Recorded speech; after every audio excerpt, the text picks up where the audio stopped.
안녕하세요. 사연에 빠지다의 DJ 민영입니다. 오늘도 두 가지 사연 준비되어 있는데요. 끝까지 들어주실 거죠?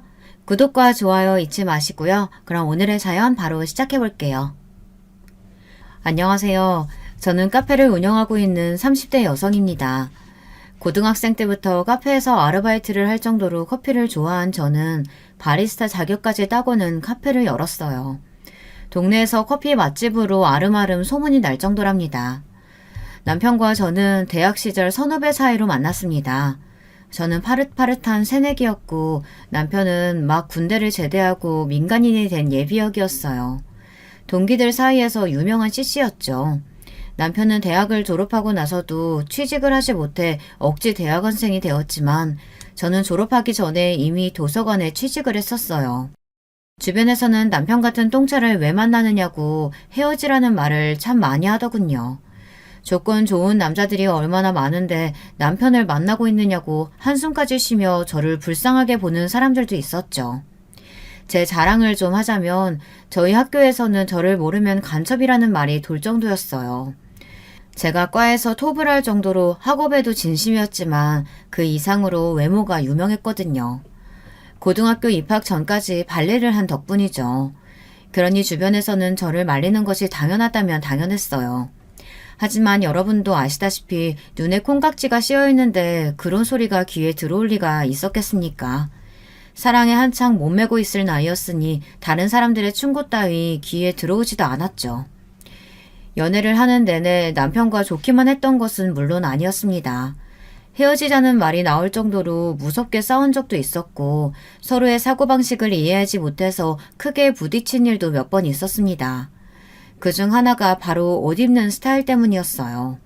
남편은 패션에 관심이 많은 것인지 아니면 외모를 밝히는 것인지 만날 때마다 제가 입고 가는 옷에 대해 잔소리가 많았어요. 특히 시험 기간이 심했죠. 시험 기간에는 공부할 것도 많고 도서관에서 밤샘을 하는 날도 있었거든요. 그러다 보니 화장할 시간이 있을 리 없었죠. 저는 모자만 눌러쓰고 거의 맨 얼굴에 가깝게 다녔는데요. 그럴 때면 남편은 못 볼 걸 본 사람처럼 기겁을 하며 화를 냈습니다. 아무리 밤샘을 해도 그렇지 어떻게 그렇게 돌아다닐 생각을 해? 당장 집에 가서 제대로 챙겨 입고 와. 남들이 보면 뭐라고 하겠어. 내 모습이 어때서요? 화장은 했어? 그냥 기초만 하고 나왔지? 눈에 아무것도 안 했는데? 혹시 립만 대충 발랐어? 그리고 옷은 이게 뭐야? 설마 입고 있는 옷이 트레이닝복이야? 오늘 시험이 3개나 돼서 도서관에서 바로 온다고. 그걸로 도서관에 있었단 말이야? 당장 집에 가서 갈아입고 와. 당장. 시험 시작이 코앞인데 집에 가기를 어떻게 가요? 그럼 가서 옷을 사입던가. 그런 거지꼴로 강의실에 어떻게 들어갈 생각인 거야? 창피하지도 않아? 다른 사람들이 뭐라고 생각하겠어? 남편은 거의 졸도할 것처럼 하얗게 질린 얼굴로 말했어요. 그 얼굴에는 기분 탓인지는 모르겠지만 약간의 경멸이 섞인 것 같았죠. 저는 학점보다 중요한 것은 없다고 말하며 그런 남편의 말을 무시했고 남편은 그런 저를 이해하지 못했어요. 그래서 한동안은 냉정 상태가 이어졌죠. 사연을 듣고 계시는 분들 중에는 고작 그런 일로 무슨 냉전이냐고 생각하시는 분들도 있으실 테죠. 저 역시도 이런 일에 열을 내는 남편을 당시에는 조금도 이해하지 못했거든요. 결국 먼저 미안하다고 말하는 쪽은 남편이었어요. 말이 심했다고 하더군요. 하지만 그 뒤로도 남편과 저는 비슷한 문제로 몇 번이나 다툼이 있었답니다.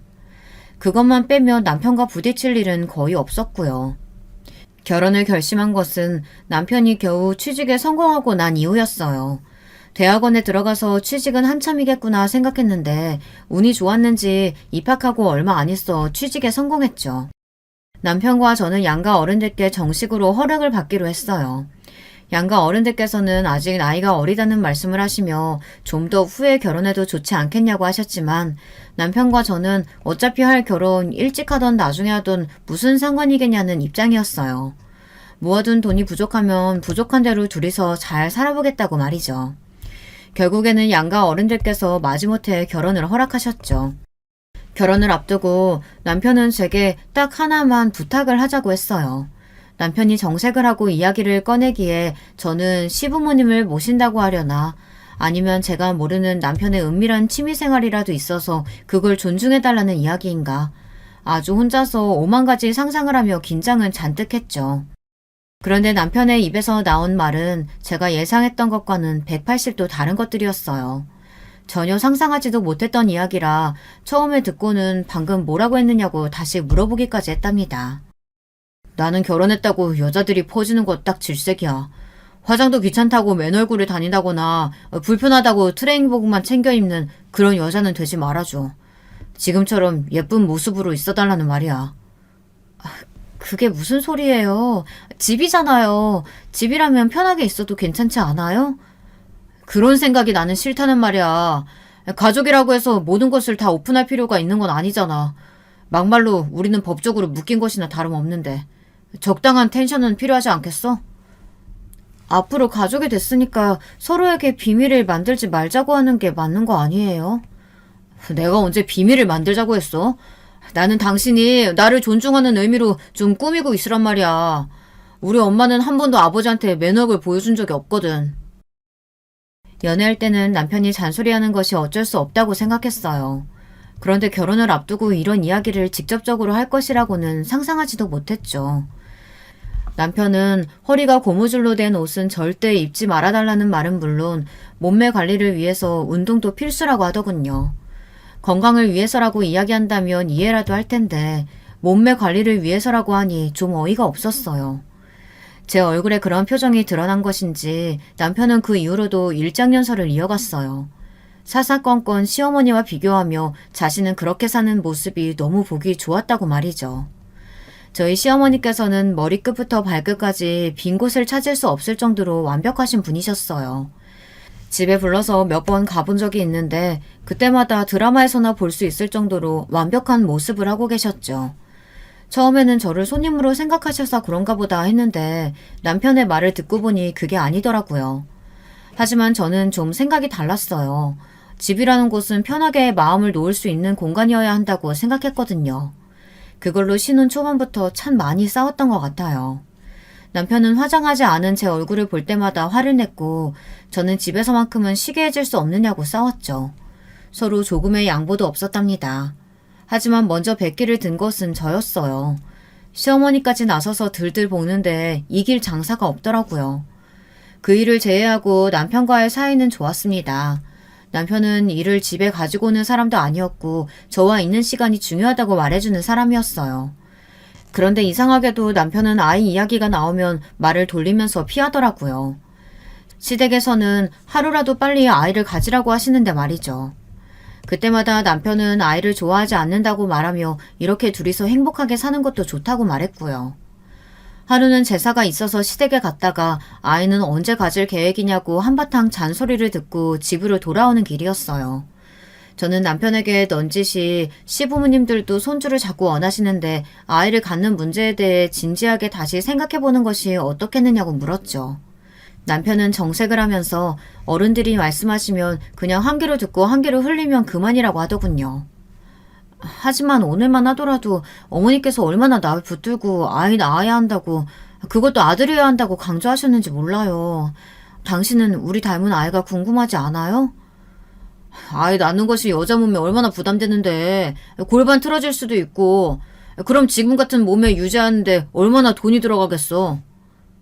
당신 지금 무슨 이야기 하는 거예요? 지금까지 아이 천천히 갖자고 한 이유가 내 몸매 때문이라고요?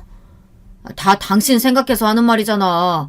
애 낳고 지금으로 돌아가려면 얼마나 뼈를 깎는 노력이 필요할지 당신 상상이라도 해봤어? 남편의 말에 저는 숨이 턱하고 막히는 것 같았습니다. 어떤 남자가 아이를 낳지 않는 이유로 아내의 몸매를 꼽겠습니까? 저는 남편에게 대꾸할 말을 찾지 못하고 그냥 그대로 대화를 끝내야만 했습니다. 남편은 제게 말을 하고도 성에 차지 않는지 시댁에 전화를 해서는 앞으로 아이와 관련해서 그 누구도 말을 하지 말라고 엄포까지 놓았죠. 우리 둘의 문제인데 왜 어른들이 나서서 배나라 감나라 하는지 이해가 안 된다고 하면서요. 이걸 덕분이라고 해야 할진 모르겠지만 그 이후로 시댁에서는 한 번도 아이에 대해 물어보질 않으셨어요. 그 난리가 있고 나서 무려 5년이라는 시간이 흐르고서야 저는 아이를 가졌습니다. 남편은 당연히 기뻐하기 전에 긴 한숨부터 내쉬었죠. 애시당초 남편의 기뻐하는 모습은 기대조차 하지 않았지만 그래도 다른 집 남편들처럼 축하한다, 사랑한다, 고맙다 이 정도의 말은 할 줄 알았는데 남편은 고작 알겠다라고 하는 것이 전부였답니다. 임신한 내내 저는 입덧에 힘들었어요. 심한 날은 생수 냄새도 비리다는 생각을 할 정도였죠. 아이를 생각해서라도 억지로 먹어야 한다고 이야기를 하셔서 어떻게든 음식을 먹어보려고 했지만 얼마 먹지도 못하고 늘 그만둬야 했어요. 배는 불러오는데 제 팔과 다리는 살이 쏙쏙 빠지고 있었죠. 그나마 산 딸을 2달 정도 남겨두고 나서야 저는 입덧을 그만둘 수 있었답니다. 남편의 반응은 어땠느냐고요? 가히 충격적이었죠. 지금도 당시의 남편을 떠올리면 손이 벌벌 떨리고 숨이 가빠오는 것 같아요. 남편은 제대로 먹지도 못하는 저를 보며 안타까워하기는커녕 아이를 낳고 나서 금방 예전으로 돌아갈 수 있겠다고 좋아하더라고요. 누군가 임신했을 때의 기억이 평생 간다고 하는데 진짜 딱 그 말이 맞는 것 같아요. 제가 입덧으로 힘들어할 때마다 보인 남편의 만족스러운 미소는 잊혀지지가 않았죠. 그렇게 고생고생해서 저는 쌍둥이를 낳았습니다. 아이들은 평균보다 조금은 작게 태어났지만 그래도 건강하게 무럭무럭 자라났죠. 남편은 아이들을 거추장스럽게 느끼는 것 같았어요. 집에 와서 아이를 안아주는 일도 없었죠. 쌍둥이가 배고프다고 울면 마지못해 어정쩡한 자세로 아이를 안고 달래주었어요. 기적이요? 당연히 한 번도 갈아주지 않았죠. 정말이지 아이들 100일까지 저는 잠도 제대로 못 자고 쌍둥이들을 거진 혼자서 키웠답니다. 그러던 어느 날 남편이 갑자기 제게 할 말이 있다고 하더군요. 육아에 지친 저는 겨우 아이를 재운 상태라 남편과 이야기할 기운이 없었지만 남편은 무척 중요한 일이라고 하며 저를 끌어안쳤죠. 거실은 아이 용품으로 엉망이었어요. 남편은 도대체 집에서 청소도 제대로 안 하고 뭐 하느냐고 짜증을 냈죠. 눈에 불이 확 붙더군요. 남편의 입을 잡아서 비틀어버리고 싶었어요. 이제 애들 100일도 넘었으니 당신도 관리 좀 해야지. 관리요? 무슨 관리요? 아이들 육아하는 것만으로도 벅찬데 무슨 관리요? 당신 나하고 결혼할 때 했던 약속 잊었어? 아이 낳더라도 절대 퍼지지 말고 예전 모습 유지하기로 했잖아. 지금 당신 모습 보라고 완전히 아줌마 다 됐잖아. 아줌마가 어때서요? 아이 둘을 나 혼자서 키운다는 게 얼마나 힘든지 상상이나 해봤어요? 당신은 집에 와서 나 몰라라 하고 앉아만 있잖아요. 아기를 좋아하지 않아서 그렇다는 말을 할 생각이라면 꿈 깨요. 그럼 청소는 할 수 있고 분리수거 좀 내다버릴 수 있잖아요. 당신은 육아에 조금도 동참하지 않으면서 나더러 이 상황에서 관리를 하라고요? 여보, 그거 다 핑계야. 아이들 잘 때 다 할 수 있는 일들인데 그저 당신 몸 편하겠다고 나 몰라라 하는 거잖아. 핑계? 그럼 당신이 어디 해봐요. 나 없이 아이 둘 케어해보라고요. 얼마나 힘든지. 저는 남편의 몰상식한 말에 더 이상 참지 못하고 소리를 질렀어요. 남편은 그런 저를 이상하다는 듯이 바라보고는 고개를 절레절레 흔들었죠. 그러고는 한다는 말이 집안일을 도와줄 가정부를 불러주겠다고 하더군요. 수입이 얼마나 된다고 가정부를 고용할 생각이냐고 따져 물었지만 남편은 시부모님의 도움을 받으면 된다고 너무 당연하다는 듯 말했어요. 엄마한테 말해서 가정부 고용할 테니까 당신 더 이상 핑계 없는 거다. 알겠지? 당신 이 상황에서까지 가족을 위해서 내가 뭘 하겠다는 건 없군요. 나는 할 만큼 하고 있잖아. 여기서 내가 뭘 더 하라는 거야. 다른 여자들도 다들 그렇게 하면서 애 키워.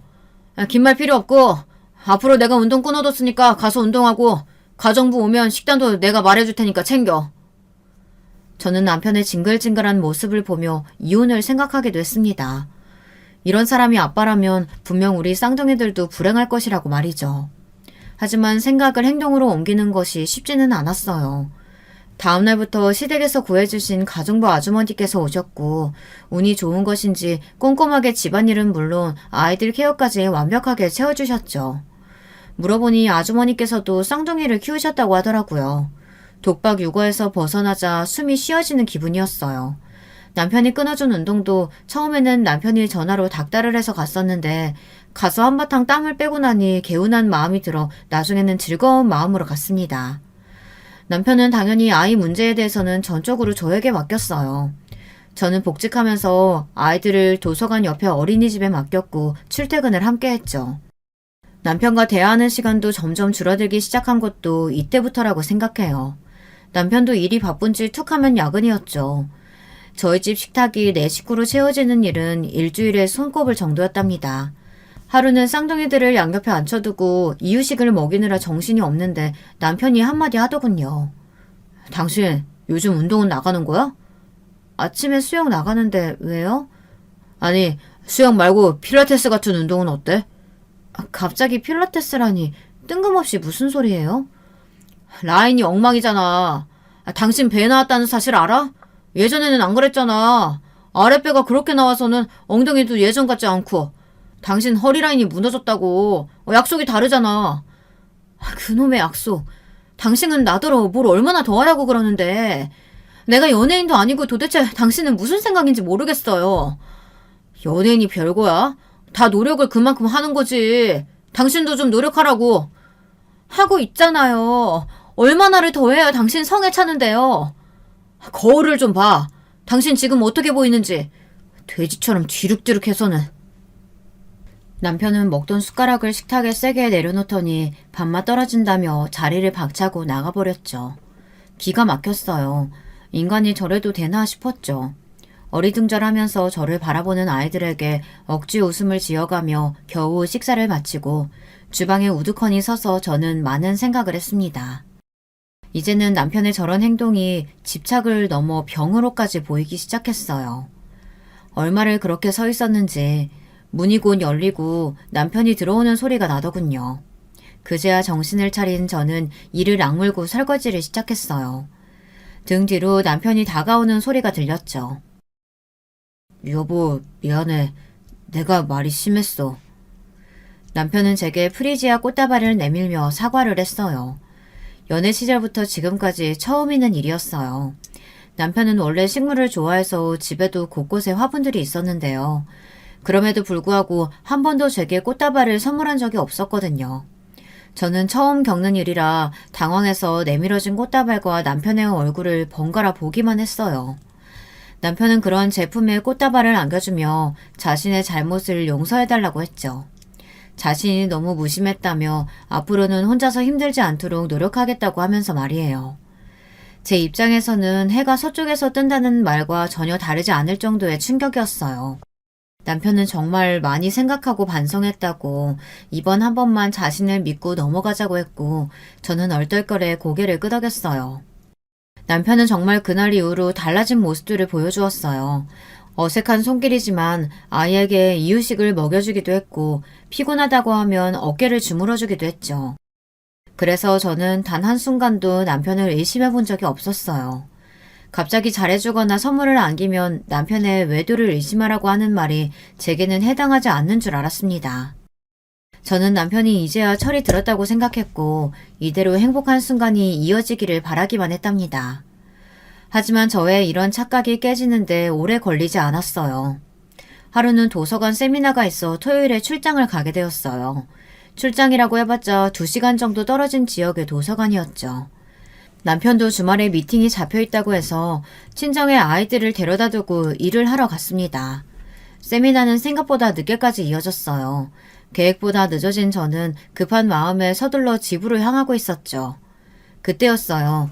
별 생각 없이 정류장에서 버스를 기다리는데 멀리서 익숙한 차량 한 대가 다가오는 것이 보이더군요. 그리고는 정류장을 지나 건물 주차장으로 들어갔죠. 번호판이 분명 남편의 차였어요. 저는 회사에서 미팅이 있다는 사람이 왜 여기 있나 싶은 마음에 어딘가 홀린 사람처럼 그 차가 들어간 주차장을 따라 들어갔어요. 주차장에 들어가서 바로 남편의 목소리가 들렸고 저는 바로 아무 차 뒤에 숨었죠. 오늘도 고생했어. 골프 접대가 역시 제일 힘들어. 표신하지 않게 져주는 것도 보통 에너지가 필요한 일이 아니더라고. 일부러 졌다고는 아무도 모를 정도로 감쪽 같은데요? 자기 원래 실력이 그런 거 아니고? 내 실력 뻔히 알면서 왜 이래. 오늘은 좀 씻고 가야겠다. 땀이 많이 났는지 영 찝찝하네. 그냥 씻고만 가려고? 귀엽게 굴기는. 같이 씻을까? 대학 CC 시절 이후 저렇게 남편이 다정하게 이야기한 적이 있었던가. 저는 역겹고 소름 돋는 대화를 엿들으면서 제가 제대로 듣고 있는 것이 맞는지 의심이 들었어요. 남편은 다정하게 여자의 허리에 손을 얹더니 건물 안으로 들어갔죠. 저는 다리가 풀려서 차마 따라 들어갈 수가 없었어요. 머릿속에 온갖 폭죽이 터지는 기분이 들며 아무런 소리도 들리지 않았죠. 제가 본 것은 분명 남편의 외도 장면이었는데도 믿을 수가 없더군요. 비틀거리며 친정으로 간 저는 친정 어머니를 보자마자 거실 바닥에 주저앉았어요. 퇴근한 남동생이 깜짝 놀라며 이게 무슨 일이냐고 왜 이렇게 몸을 떠느냐고 했지만 저는 한마디도 할 수가 없었어요. 얼마 뒤 남편에게서 회식이 있다는 문자가 도착했고 저는 그걸 보고는 엉엉 큰 소리로 울어버렸죠. 저의 돌발 행동에 아이들도 그리고 친정 식구들도 다들 놀란 얼굴을 하셨어요. 저는 그렇게 울다가 그대로 필름이 끊겨버렸답니다. 다시 눈을 떴을 때는 응급실이더라고요. 그날 그렇게 남편의 외도를 확인한 저는 남동생에게 사실대로 본 것들을 이야기했어요. 제 이야기가 계속될수록 금방 얼굴이 시뻘겋게 달아오른 남동생은 남편을 가만두지 않겠다고 주먹을 불끈 쥐더군요. 남동생은 노발대발하며 당장 이혼을 하겠다고 했어요. 저 역시도 머리로는 이혼을 해야 한다고 생각이 들면서도 선뜻 그렇게 하겠다는 말이 나오질 않더라고요.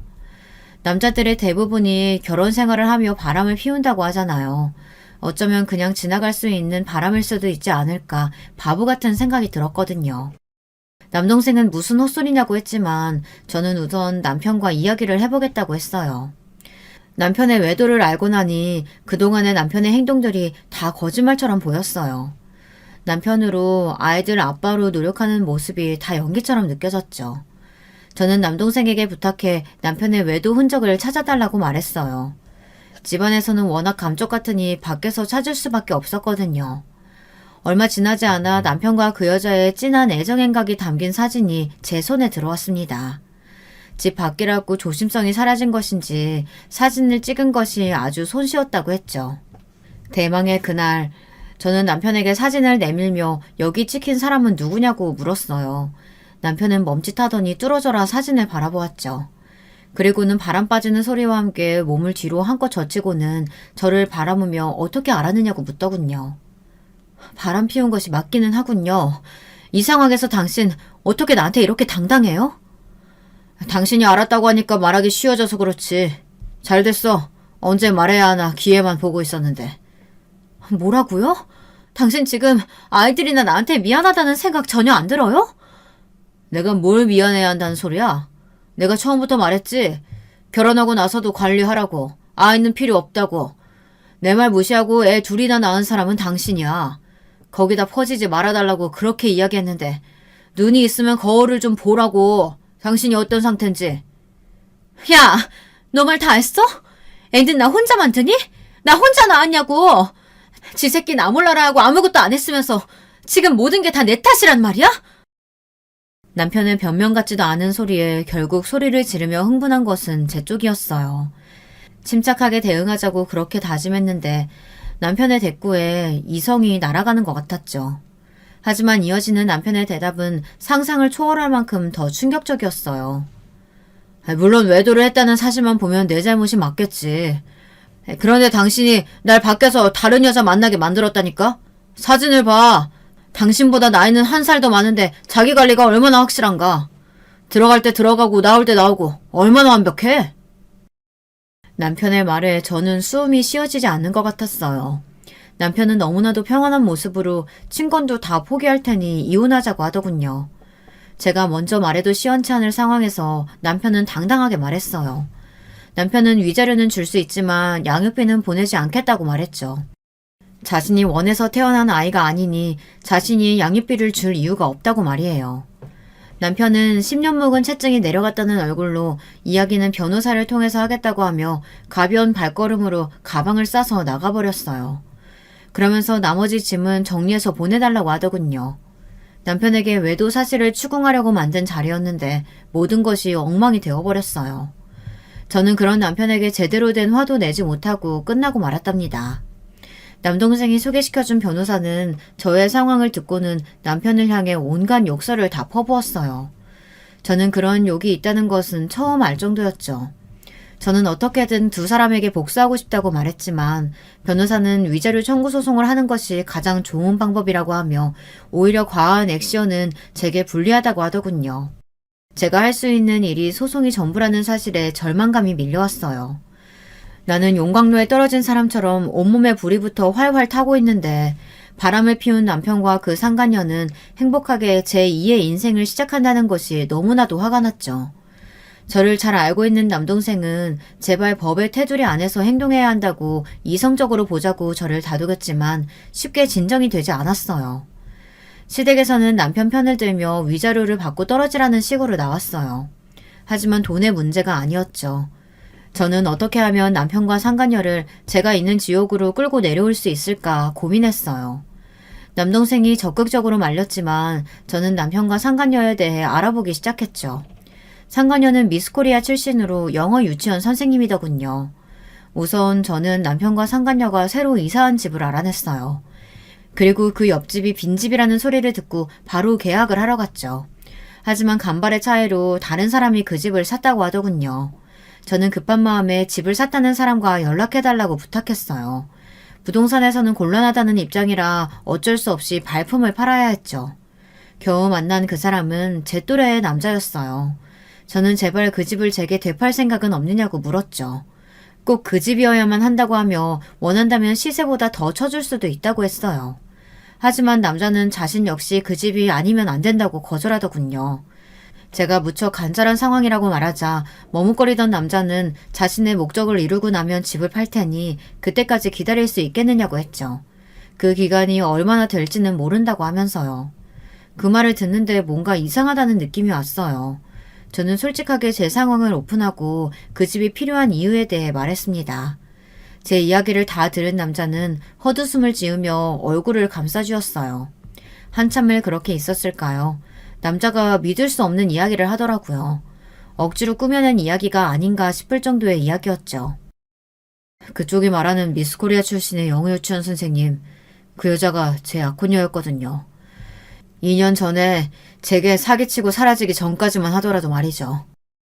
그게 그럼 그 여자가 사기꾼이라는 말이에요? 남자가 말하는 사실은 무서울 정도로 충격적이었어요. 그 여자는 직업을 바꿔가며 남자를 찾아다니는 꽃뱀이었어요. 남자에게 돈을 뽑아낼 만큼 뽑아내면 버리고 다른 남자를 찾아가는 그런 기생충 같은 여자였죠. 그 사실을 듣는데 뭔가 기분이 묘하더라고요. 나와 아이를 버리고 찾은 여자가 겨우 꽃뱀이라니. 아마 남편은 그런 것은 상상도 못하고 있는 것 같아 기분이 좋아질 정도였습니다. 남자는 2년이라는 시간 동안 상간녀를 찾아다녔다고 말하면서 이제야 복수를 해줄 수 있게 되었다고 말하며 웃었죠.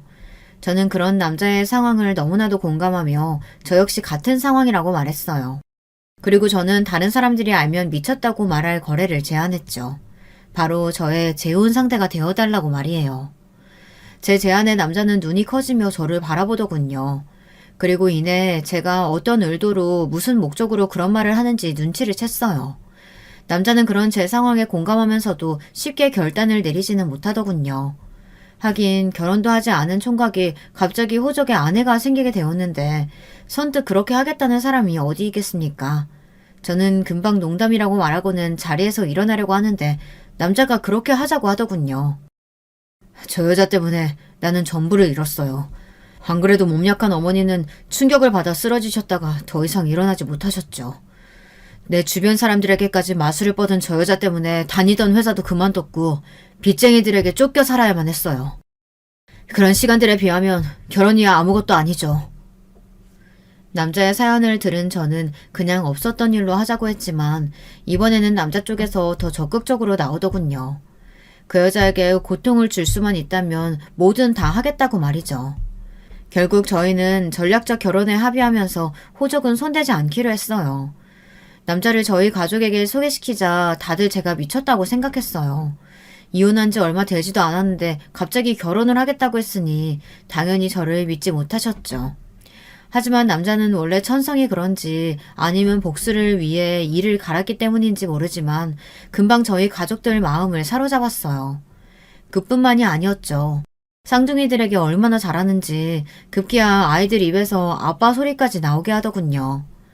남자는 이렇게 예쁜 아이들을 낳고 행복하게 살고 싶었다고 말하며 씁쓸하게 웃는데 저도 이 남자도 참 운이 더럽게 없었구나 싶었습니다.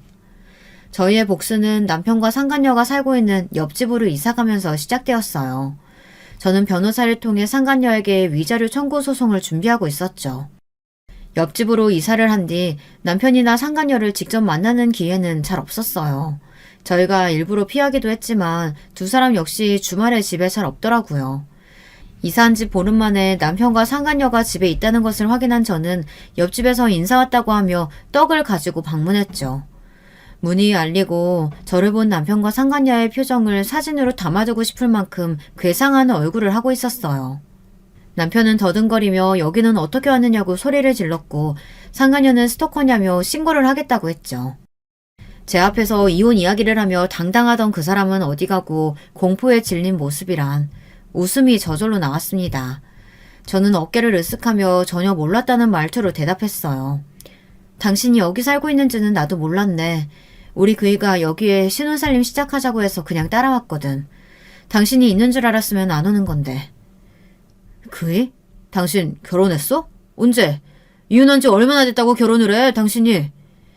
너도 이렇게 결혼해서 잘만 사는데 나라고 하지 말라는 법은 없잖아? 너도 아는 재혼, 내가 왜 못하니? 제 말에 남편은 당황하며 저를 위아래로 훑어보았어요. 저는 복수를 준비하며 이를 악물고 다이어트를 감행했죠. 다니던 도서관도 그만두고 PT에 필라테스까지 안 해본 운동이 없을 정도였답니다. 발레를 할 때만큼이나 혹독하게 스스로를 몰아붙였어요. 제가 얼마나 독하게 했는지 개인 PT 선생님께서도 혀를 내두르실 정도였죠. 덕분에 저는 남편이 그렇게 결혼 생활 동안 노래를 부르던 완벽한 몸매를 하고 있었고요.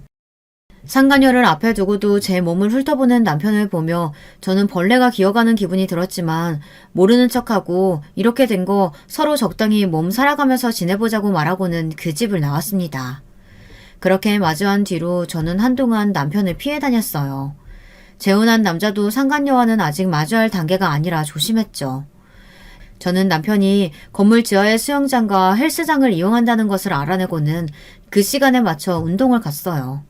남편은 저를 보자마자 인상을 쓰며 고개를 돌리더군요. 하지만 그것도 얼마 못 가서 제가 움직일 때마다 제 뒤를 뚫어져라 보더군요.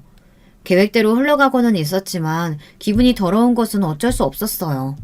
운동을 마치고 나오자 남편이 기다렸다는 듯이 제게 말을 걸더라고요. 아이들은 어쩌고 지금 이렇게 다니는 거야? 처가에 두고 재혼했어? 왜? 그 남자가 애들까지는 안 된다디? 애들? 당신 입에서 애들이 나오다니. 당신이 아빠라는 자각은 있나 봐. 우리 그이는 당신이랑 본질적으로 다른 사람이니까 헛소리 집어치워. 어디다 비교를 해? 그럼 애들은?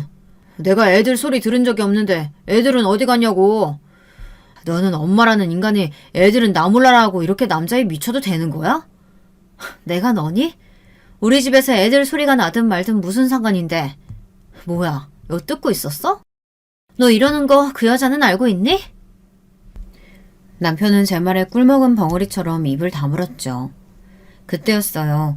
때마침 아이들이 큰 소리로 엄마를 부르더라고요. 남자가 아이들을 데리고 잠시 외출하겠다고 하더니만 타이밍 좋게 귀가하는 모양이었죠. 아이들은 품에 요즘 유행하는 인형을 하나씩 안고 있었어요. 아이들은 아빠가 사줬다고 하면서 자랑을 하다가 이내 남편을 발견하고는 사색이 되어서는 남자의 뒤로 몸을 숨겼죠. 남편은 어처구니가 없다는 얼굴로 저를 노려보았어요. 아빠? 지금 저 새끼한테 아빠라고 했어? 내가 버젓이 살아있는데? 웃기고 있네. 양육권이고 친권이고 다 내팽개치면서 아이 원한 적 없으니 양육비는 죽어도 줄 수 없다고 한 인간이 누군데. 말 나온 김에 얘기 좀 하자. 판사님이 매달 100만 원씩 아이들 양육비 보내라고 한 거 너 왜 안 보내니? 그 얘기가 왜 나와 여기서. 말 돌리지 마. 왜 애들이 저 새끼한테 아빠라고 부르냐니까. 그건 우리 공주님들 마음이죠. 그렇게 부러우시면 잘 좀 하지 그러셨어요. 여보, 왜 여기 이러고 있어. 머리는 돌 말려서는. 감기 들겠어. 들어가자. 애들이 엄마한테 자랑해야 한다고 포장도 안 뜯었거든. 저는 남자의 무르르듯 자연스러운 모습에 속으로 혀를 내두르며 남자를 따라 몸을 돌렸어요. 아이들을 양팔에 하나씩 안고 저를 보며 웃는 남자를 남편이 노려보는 것이 고스란히 느껴졌죠. 저는 보란듯이 남자의 팔뚝을 가볍게 잡고는 그 자리를 벗어났답니다. 그 뒤로도 남편과는 몇 번이나 마주쳤어요. 처음에는 저의 의도가 분명했지만 뒤로 가면 갈수록 남편이 일부러 저를 기다리고 있다는 것을 눈치챌 수 있었죠. 한편 상간녀에게 위자료 청구 소장을 보냈는데 그대로 반송되어 왔더라고요. 당연히 저는 반송된 소장과 내용 증명을 직접 들고 옆집으로 향했죠. 상간녀 혼자 있더군요. 저는 소장을 내밀며 왜 반송시키느냐고 물었어요. 상간녀는 이혼하면서 남편에게 위자료를 받았으면서 자신에게 이런 것을 왜 보내느냐고 따졌죠. 그건 이혼의 결정적인 원인이 되는 사람이 남편이니까 남편이 나한테 준 거고요. 당신은 별개의 문제죠. 당신 때문에 나나 우리 아이들이 받은 충격이 얼만데 그건 당신이 보상해야 할 문제잖아요? 자기 남편 간수 제대로 못해서 이혼당한 주제에 누구한테 큰 소리래? 이봐요. 그러게 똑바로 좀 하고 살지 그랬어요. 그랬으면 우리 남편이 나 좋다고 쫓아다녔겠어요? 그쪽은 자기 좋다고 쫓아다니면 유부남이든 아니든 가리지 않고 다 만나고 다니나 봐요. 유부남인 거 알고도 만났으면 당연히 책임이 있죠. 내가 그쪽보다 잘나서 그런 걸 가지고 어쩌라는 거예요. 나는 돈 한 푼도 못 주니까 이거 들고 꺼져요. 제 경고에도 상간녀는 코웃음을 치며 저를 비웃더라고요. 그때였죠. 남자가 약속한 대로 저를 찾아 옆집 벨을 눌렀어요. 저는 손에 땀이 차면서 긴장이 되기 시작했어요. 남자의 얼굴을 본 여자가 어떤 반응을 보일지 궁금했죠. 상간녀는 신경질적으로 문을 열다가 그 자리에서 굳어버렸어요. 남자는 그런 상간녀가 보이지 않는다는 듯 제게 아이들이 기다리고 있으니 어서 가자고 말했죠. 상간녀는 벌벌 몸을 떨면서 어떻게 이런 일이 있을 수 있느냐고 중얼거렸지만 저는 못 들은 척하며 우리 가족끼리 캠핑을 가기로 했다고 하며 소장 잘 읽어보라고 말하고는 집을 나왔답니다. 남자는 겉으로는 태연한 척했지만 운전대를 잡은 손이 끊임없이 떨리고 있었어요. 그리고는 당장에 달려들어 머리채를 잡아뜯고 싶은 심정이었지만 참았다고 하더군요. 그러면서 저렇게 겁에 질린 얼굴을 보니 제 제안을 받아들이길 잘했다는 생각이 들었다고 했죠. 저는 그런 남자에게 이제 시작이라고 하면서 피가 마르는 기분이 어떤 건지 생생하게 느낄 수 있게 하자고 결의를 불태웠죠. 우리는 더 이상 남편과 상간녀를 피하지 않았어요. 오히려 다정한 분위기를 풍기며 다녔죠. 그렇게 당당하던 상간녀는 저와 남자가 보이면 숨기 바빴습니다. 남편이 우리 부부에게 말이라도 건다 싶으면 히스테리를 부리며 빨리 가자고 짜증을 냈고요. 남자는 상간녀에게 혼인을 빙자해 사기쳤다며 가져간 돈은 물론 정신적인 피해 보상을 원한다고 했어요. 상간녀는 거의 발작 수준으로 난동을 피웠어요. 언제적 얘기를 가져와서 고소한다니 내가 뭘 잘못했는데 아픈 이 엄마랑 도저히 같이 못 살겠다 싶어서 파혼한 걸 가지고 혼인 빙자 사기라니 무슨 말도 안 되는 소리야. 나는 처음부터 어머니 모셔야 한다고 했고 너는 기꺼이 하겠다고 했어. 그러면서 나한테 뭐라고 했니? 같이 옷가게 운영해보자고 하면서 가게 알아보고 거래처 뚫고 별짓을 다 했지. 그런데 그 행동 중에 진짜가 하나라도 있었니? 다른 사람이 가게 준비하면서 인테리어 하는 곳을 마치 우리 가게인 양 나한테 보여줬지. 거래처라는 사람들도 하나같이 다 없는 사람들이었고 이렇게 나한테 사기쳤으면서 한다는 말이 파혼했을 뿐이라고? 상간녀는 조목조목 따져드는 남자 앞에서 말 한마디도 하지 못했어요. 남자는 그때 가져간 1억 5천만 원 돌려주지 않으면 사기죄로 신고하겠다고 했죠. 상간녀는 아레니스를 깨물며 그 돈이면 남편에게 아무 말 하지 않겠다고 약속할 수 있느냐고 물었고 남자와 저는 웃기만 할 뿐 대답을 피했답니다. 저희의 이런 반응을 긍정으로 받아들였는지 일주일도 되지 않아 상간녀는 돈을 가져와서는 남자에게 모든 것이 정리되었으니 자신이나 남편을 건들지 말라고 하더군요. 상간녀와의 일과 상관없이 드디어 기다리던 대학 동문회가 열렸습니다. 그 일은 남자와 제가 계약한 일의 하이라이트나 다름없었죠. 호텔에서 열리는 동문회에 저는 그동안 살면서 가장 화려하게 꾸미고 나갔어요. 당연히 남편의 모습도 보였죠. 저와 남편이 어떻게 헤어졌는지 대충 알고 있던 동기들은 남편의 등장에 불편한 기색이 역력했지만 저는 상관없다는 듯이 밝게 웃으며 동기들과 대화를 나눴습니다. 제 눈치를 보던 동기들도 어느새 남편은 무시하고 저와 웃고 떠들며 시간을 보냈답니다. 저는 술을 단 한 모금도 마시지 않았지만 취한 척 비틀거리며 밖으로 나왔어요. 곧 남편이 제게 다가오더군요.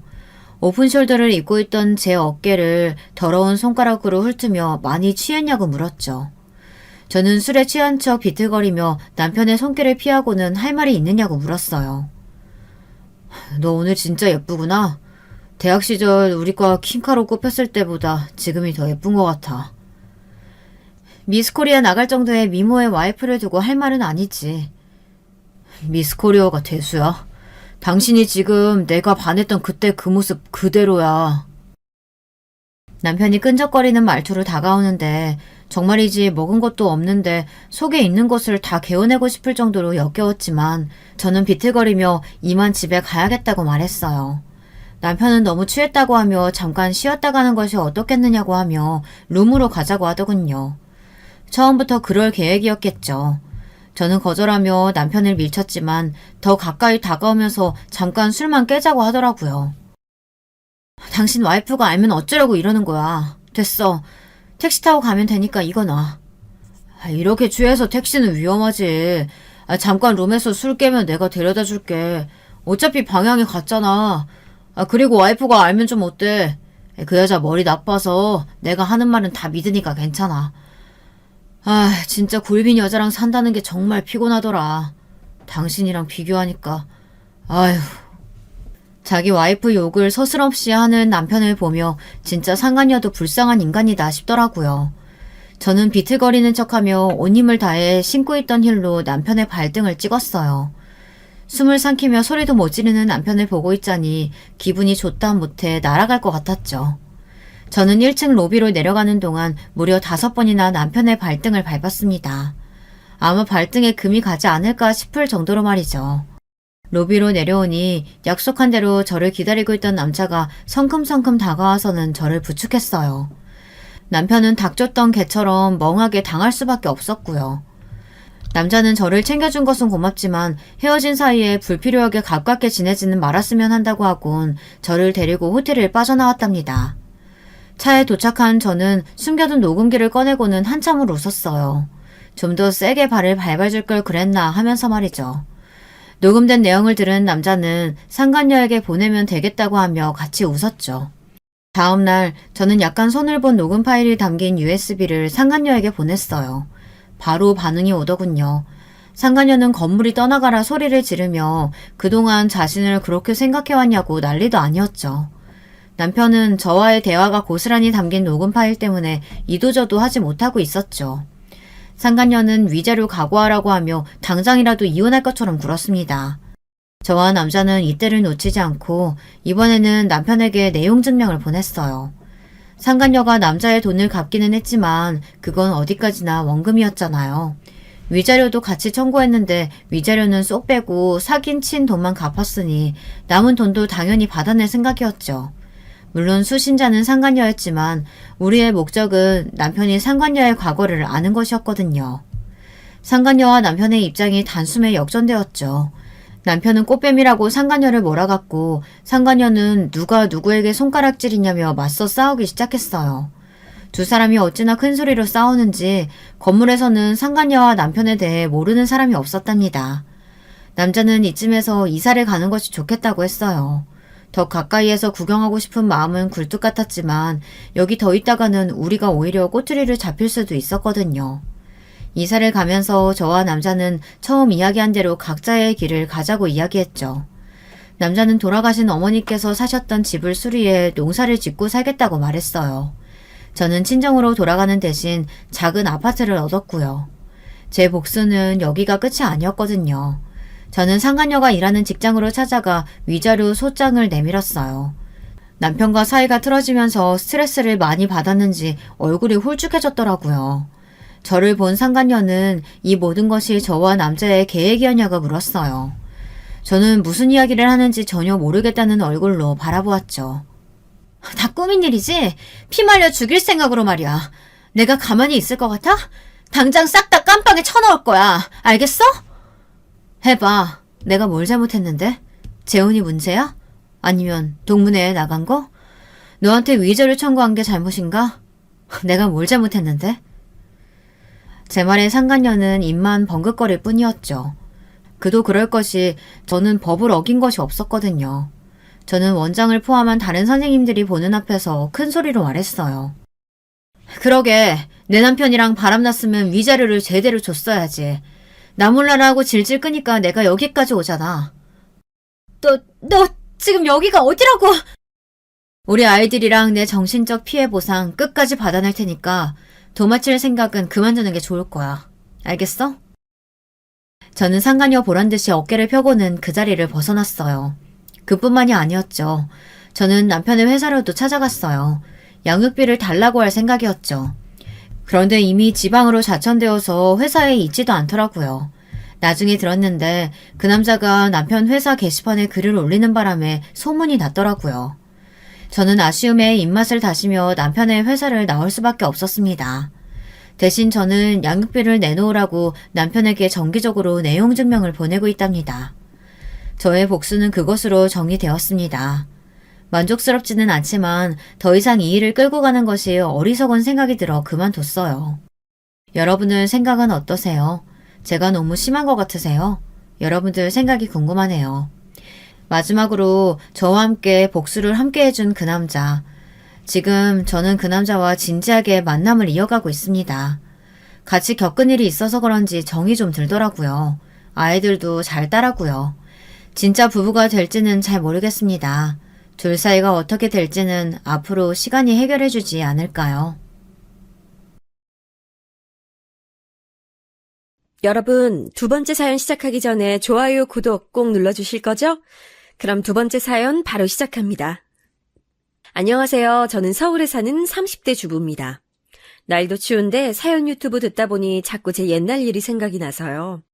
어디다 잘하지 못했던 제 얘기도 한번 털어놔보고 싶었어요. 제가 결혼하기 전 일이에요. 전 처녀적에 좀 빨리 결혼하고 싶어하는 쪽이었어요.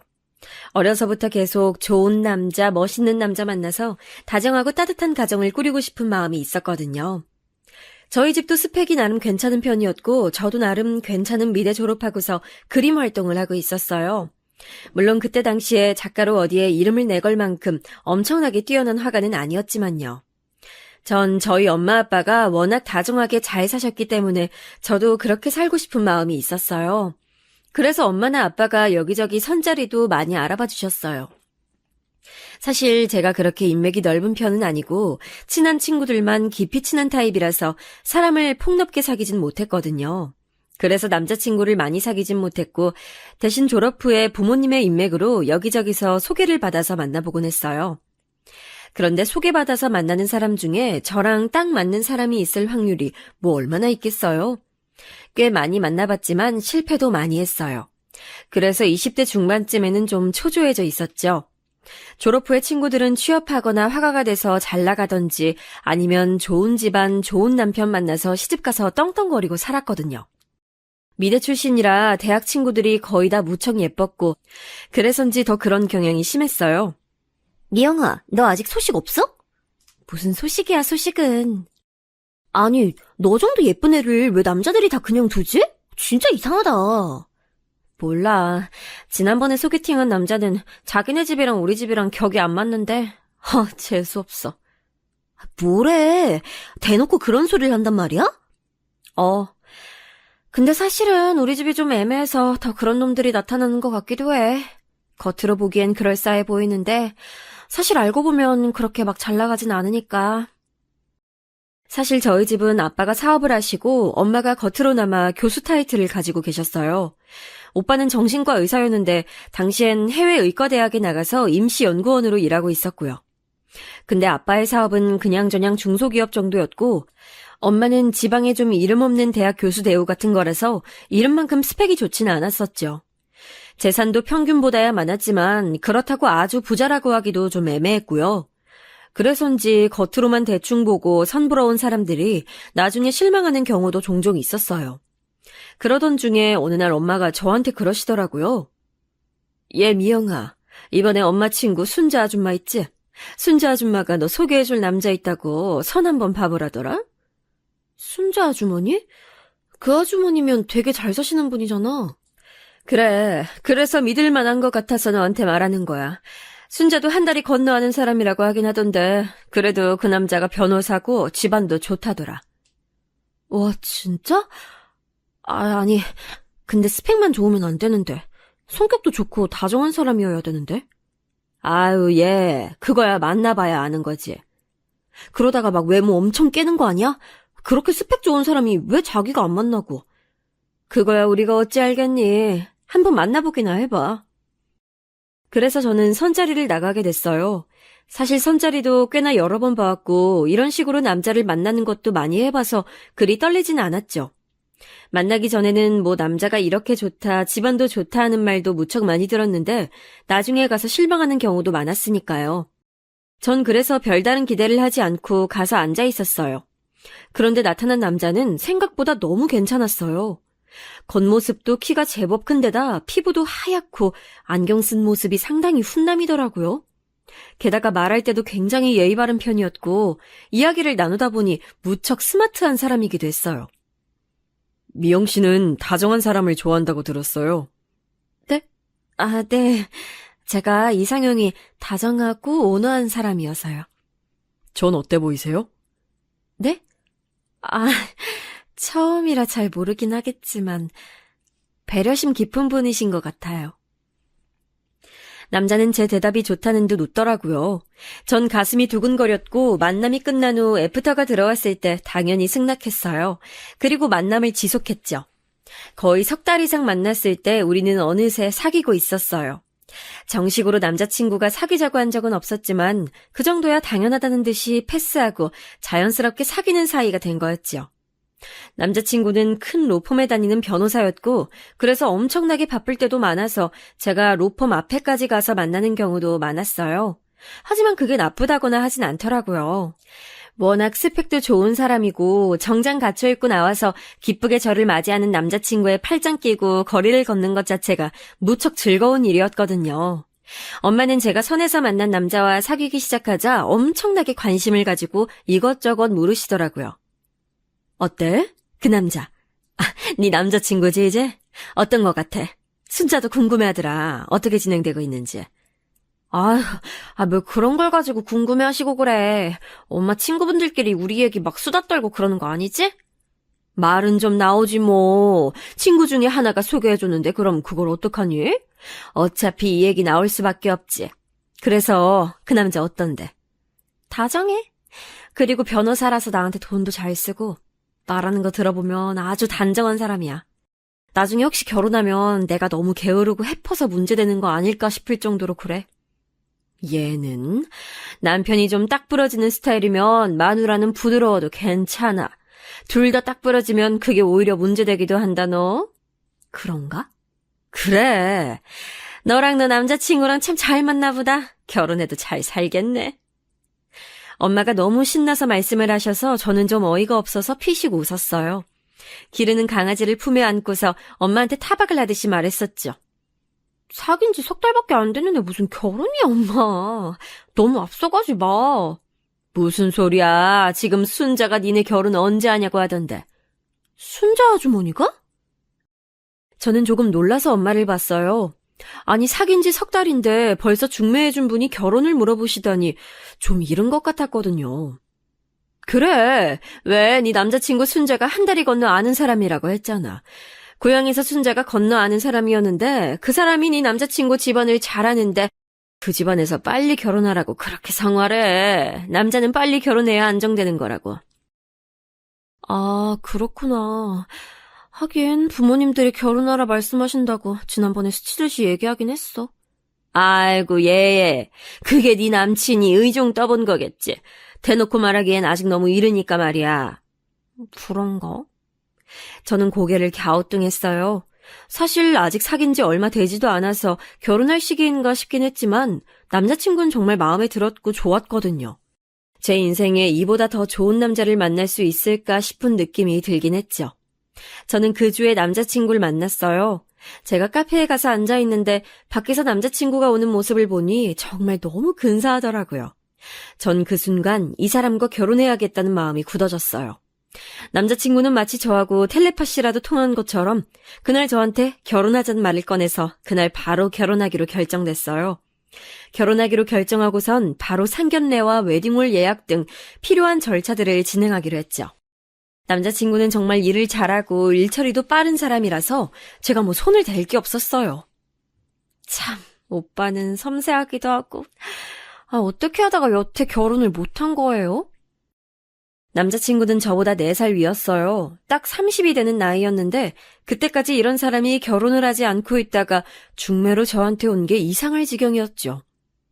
글쎄, 여태 사귄 여자친구들이 그렇게 좋은 사람이 아니었거든. 다들 내가 마음에 들지 않기도 하고. 나도 그 사람들하고 사이가 좋아지질 않았고 그래서였던 것 같아. 신기하다. 오빠 성격이 이렇게 좋은데. 게다가 솔직히 오빠네 부모님도 굉장하시잖아요. 남자친구네는 사실 아버님 쪽보다 어머님 쪽이 더 스펙이 좋은 분이었어요. 어머님은 의사셨는데 어느 병원 부원장으로 재직 중이시더라고요. 아버님은 예전에 회사 중역이셨다는데 건강이 안 좋아서 일을 그만둔 지 오래라고 하셨고요. 남자친구는 어깨를 으쓱하며 웃더라고요. 나도 잘 모르겠어. 이렇게 된 것도 사실 인연이지 뭐. 결혼같이 중대한 일이 사람 마음대로 안 되는 경우가 무척 많잖아. 그건 그렇죠, 사실. 납득이 가는 말이었죠. 그리고 곧 남자친구는 먼저 저희 집에 인사를 하겠다며 선물을 들고 찾아왔어요. 엄마 아빠는 처음으로 딸내미가 데려간 남자친구를 본다고 잔뜩 긴장하고 계시다가 남자친구와 식사를 하고서 마음에 드셨는지 얼굴에 웃음꽃이 활짝 피셨더군요. 저도 그 모습이 무척 만족스러웠어요. 아유, 한우까지 사오고 말이야. 우리 예비 사위 덕을 많이 보네? 아닙니다, 장모님. 웨딩홀 예약이 겨우 6개월도 안 남았는데요. 미리 찾아뵀어야 했는데 제가 일이 너무 바쁜 바람에 죄송합니다. 안 그래도 돼. 어쩜 이렇게 순자가 좋은 청년을 소개해줬을까? 남자친구는 부모님과 능숙하게 대화하면서 웃었어요. 과연 로펌 변호사라 대화하는 일이 많아서 그런지 부모님 대하는 것도 아주 익숙하더라고요. 약간 변호사가 고객 대하는 정중함이 느껴지긴 했지만요. 우리 미영이도 시댁에 인사드리러 가야 할 텐데 저게 너무 어려서 잘할지 모르겠네. 아닙니다. 상견례 전에 미리 스트레스 받을 필요 있나요? 며느리 되는 분들이 시댁 때문에 얼마나 많이 스트레스 받는지 저도 조금 알긴 하는데요. 그래도 먼저 인사를 해야 하지 않을까? 아닙니다. 제가 이미 어머니 아버지께 말씀드렸어요. 상견례 할 때 처음 뵙게 될 거라고요. 그리고 결혼하고 나서도 가능하면 시댁하고 접촉을 줄이긴 할 겁니다. 어머, 참 좋은 남편이다, 정말. 미영아, 너 정말 남편감 하나 잘 얻었어. 엄마가 정말 부럽다는 듯한 말투로 저한테 말씀하셨어요. 저도 남자친구가 너무 믿음직하고 좋아서 얼굴이 빨개졌죠. 그리고 그날 저는 남자친구한테 제 방을 구경시켜줬어요. 제 방에는 기르는 강아지가 자고 있었죠. 침대 위에서 자고 있는 강아지를 보더니 남자친구가 미간을 약간 찡그렸어요. 그런데 그때 강아지가 일어나더니 침대에서 뛰어내려와서 바닥에 오줌을 쌌어요. 다행히 저희한테서 멀리 떨어진 곳에서 오줌을 싸서 저희 발에 묻거나 하진 않았지만 남자친구가 있는 앞에서 하는 바람에 전 무척 당황했어요. 얼른 휴지를 꺼내 닦는데 남자친구 목소리가 들리더라고요. 더러워. 옆눈으로 흘끗 보는데 남자친구 발이 마치 강아지를 찰 것처럼 살짝 들렸다가 꾹 참는 것처럼 내려지더군요. 남자친구는 싸늘한 목소리로 말했어요. 나이 많아서 너무 아프면 그냥 안락사 시키는 게 어때? 아니, 그렇게 쉽게 그럴 수는... 죽는 게 저 개한테도 나을 거야. 그래도 그럴 순 없어요. 저는 좀 충격을 받았어요. 평소 무척 다정하고 온화하던 남자친구 목소리가 아니었거든요. 나 걔를 싫어하는데 결혼할 때 데리고 올 거 아니지? 그건 아니에요.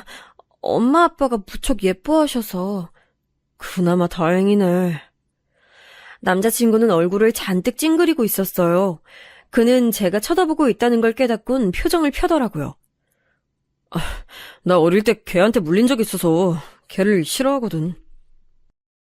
남자친구는 저한테 마치 변명하듯이 말했어요. 저는 그냥 그런가 보다 하고 고개를 끄덕였어요. 그런데 묘하게 걔를 죽이라고 말하던 그 어투가 기억에 남더라고요. 별것 아니라면 별것 아닐 수 있는 일이었는데 말이죠. 그리고 그 후 상견례 날이 다가왔어요. 상견례는 조용한 한정식 룸을 예약했는데 남자친구가 예약한 곳이라서 호화롭기도 하고 음식도 깔끔하게 잘 나왔어요. 여기저기 미술품 액자가 걸려 있어서 마치 갤러리 같은 느낌이 들 정도로 널찍하고 좋은 곳이었죠. 그날은 예비 시부모님을 처음 뵙는 날이기도 했어요. 저는 부모님을 모시고 살짝 먼저 가서 앉아 있었는데 긴장이 돼서 물을 조금씩 마시면서 입을 축였어요. 문이 열리고 예비 시부모님이 들어오시더라고요. 우아한 인상의 중년 여성과 그 뒤에 따라 들어오는 남자친구를 닮은 남성분. 딱 봐도 남자친구의 부모님이라고 알 수 있을 법한 분들이었어요. 그런데 그분들이 들어오시는데 문 바로 옆에 걸려있던 액자가 떨어지면서 바닥에 부딪혀서 유리가 와장창 깨지는 거예요. 얼마나 소리가 크게 났는지 저와 저희 부모님 모두 소스라치게 놀라서 벌떡 일어날 정도였죠. 남자친구도 놀라서 자기 부모님 곁으로 다가가서 아래를 살피더라고요. 이건 비싼 건 아닐 테니 괜찮을 거예요. 아, 그래. 이상하게 남자친구는 자기 부모님한테 안 다치셨냐고를 안 물어보더라고요. 그저 아래에 떨어진 액자만 발로 툭툭 건드리면서 깨진 유리를 밟았죠. 어머님 괜찮으신 거죠? 전 그냥 있을 수가 없어서 머뭇거리면서 여쭤봤어요.